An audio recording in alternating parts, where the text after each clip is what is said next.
I will go and hit record. Welcome to the Monday market update and mindset call.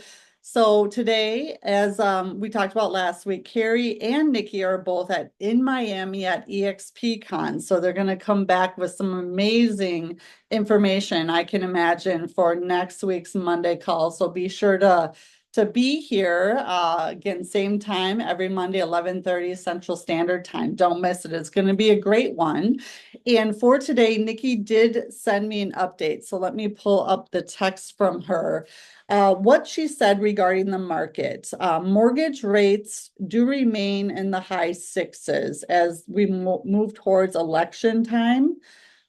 She said we can expect them to stay there until after the election. I know she also mentioned a few weeks back that the Fed meeting is also November 7th. So after the election and then the November 7th meeting, stay tuned to see what the plan is and what's going to be happening with the rates.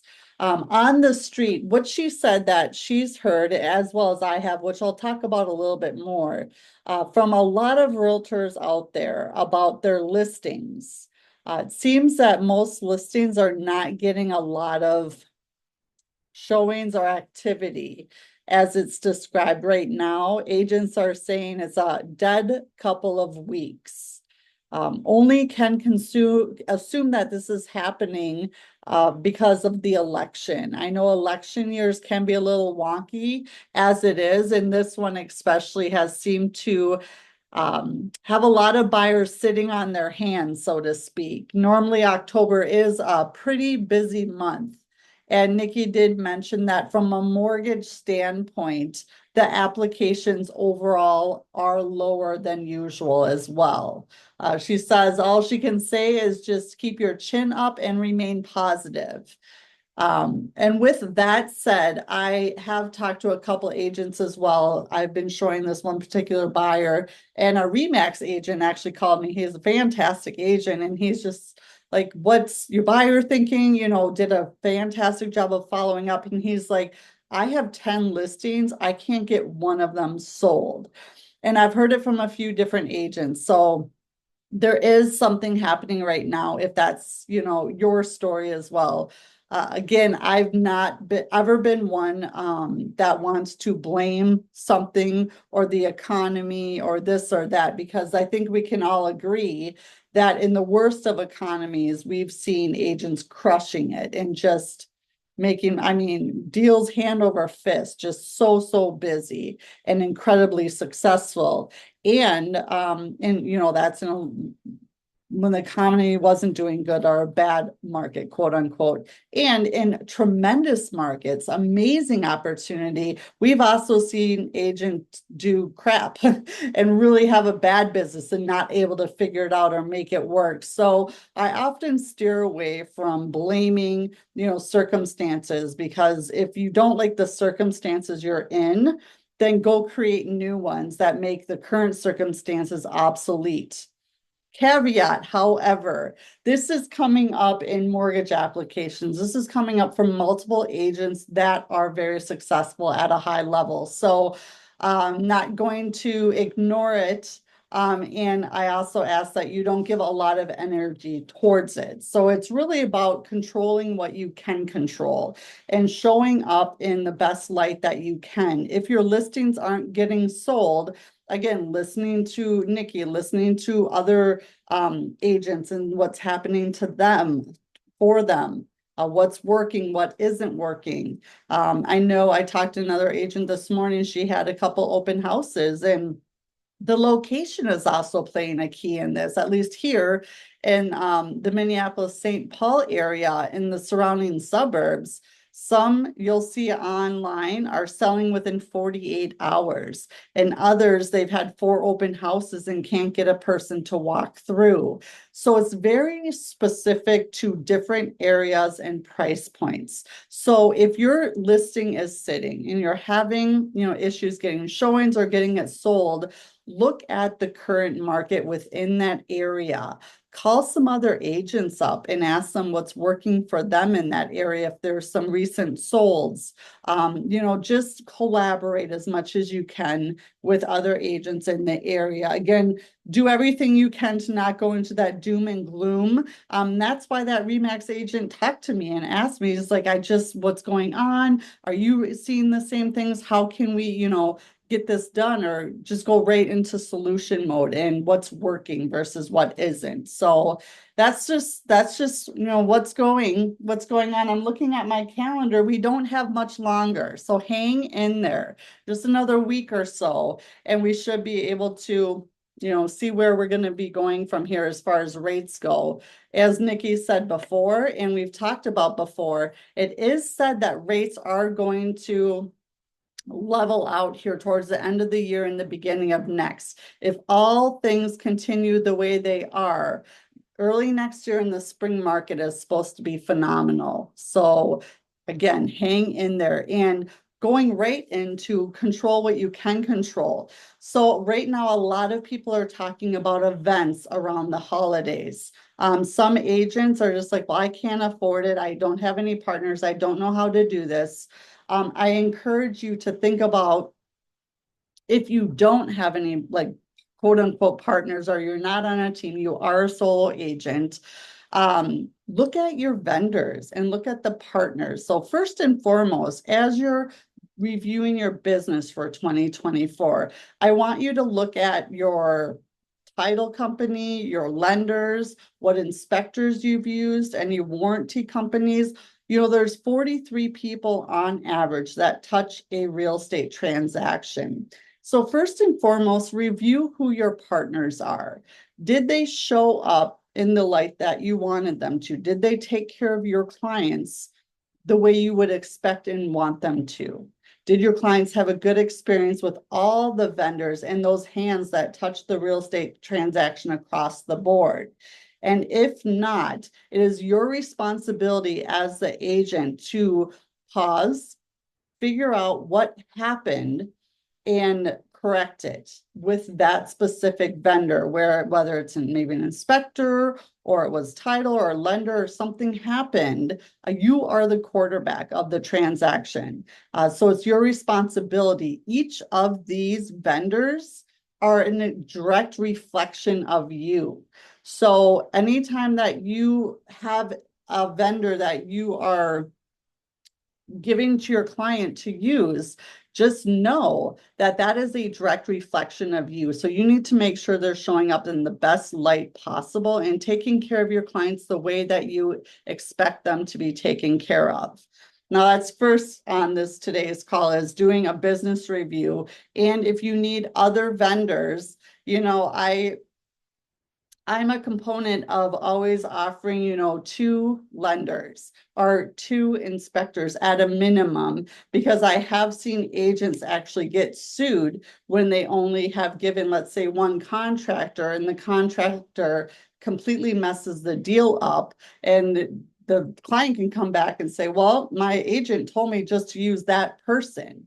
So this is where we need to expand our reach and give our clients different options. That's not only to cover ourselves, but so we have more than one option. If you are putting all of your eggs in one basket for your title or for your lenders, I know they appreciate that. First and foremost, they better be a 5 out of 5 stars if you're doing that. On all of their reviews are very, very close to it, because you want to make sure your clients are taken care of at the highest level. But think about diversifying that a little bit. Think about giving, maybe every 3rd or 4th transaction, or every other one, so that you can build this business big, and you can have all these different business partners that you can pour into each other's businesses. Or if something does happen over here, you have someone that you can go to right away and fall back on, and you don't have to sit there like a deer in headlights and be like, oh my gosh, what's happening? What do I do now? You have plan B ready. That's so important as a business owner. And then as we're going again into the holiday season, think about all those business partners. Do they have a holiday party that they're putting on that you can maybe be part of, and you can, advertise for them, and then maybe you could invite your client base.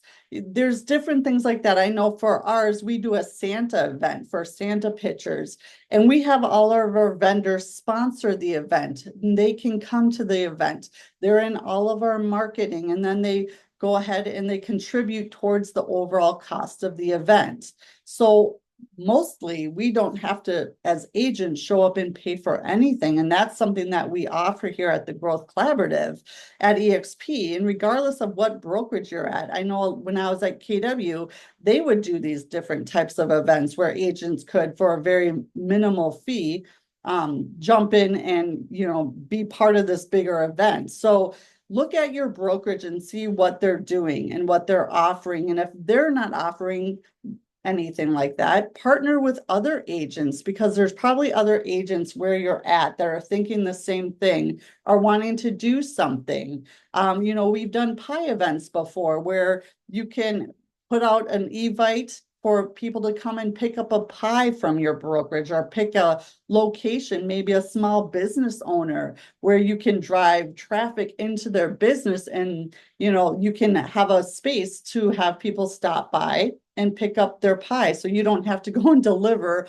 all these pies across town. That's one opportunity and option that we've done before. I've talked about, new construction builders, the trades. If you have a carpenter, an electrician, a plumber, you could ask them. Maybe they're wanting to do some type of an event and you can co-sponsor it together. Also, think about your past clients. Are they small business owners? And maybe they do something where you could partner with them. So often we just have these blinders on and we're not thinking outside of what's right in front of us. And there are so many opportunities for you as agents to partner with people and show up, either co-sponsoring an event or asking them to help you run an event, or whether it's brokerage or another agent or past client. Just think outside the box a little bit for that. I know that we're doing something like that, and it's really, really impactful. If this is your first year in the business and you only had 5 clients, maybe do drop-bys, like make something or do a card or get just a little gift where you can just do a porch drop-by, where if they're home, you can give it to them. And if they're not, you can leave it on their porches. Just, I'm thinking about you. Again, that goes so far. It doesn't have to be a big extravagant event. If you don't have that business yet, or you're working towards it and you haven't built it, just do what you can within the means and what you have. But my piece and word of advice is, either way, show up. Show up, whether it's calling them, texting them, inviting them to an event, doing a pop by where you just drop something off. Just let them know that they're important to you, that you appreciate them, and that you're grateful for probably the relationship and friendship, as many of us, build with our clients as we're working this business. It's something that you go through very closely, whether you're helping someone buy or sell or invest.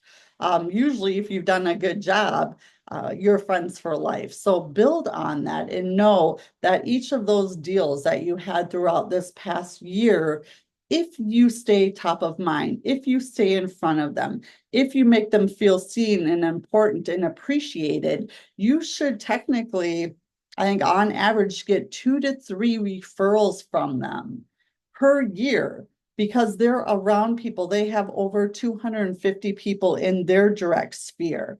And your job is to, anytime any of those 250 people in their sphere mention real estate, your name pops into their head. You just sold them a house, so they're not probably looking this year. You just sold them one in April. However, who out of the 250 people that they know are? If you did a great job, if you showed up, your communication was on, if you had a fantastic closing, they said to you, like many of my clients, I couldn't have done this without you, and that's true.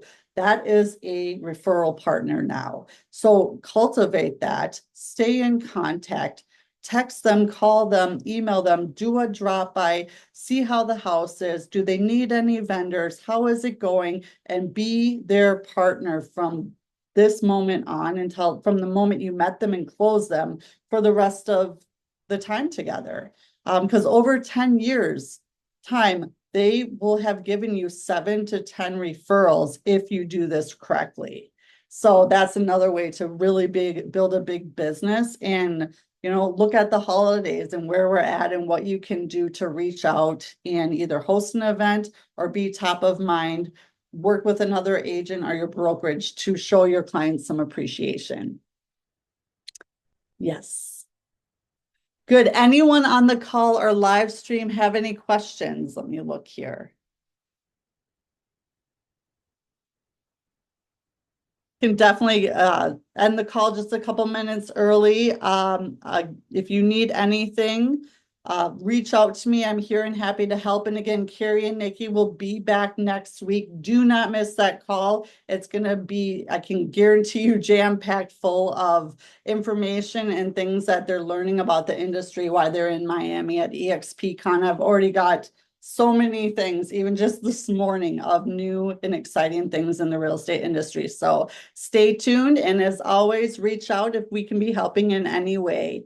See you next Monday.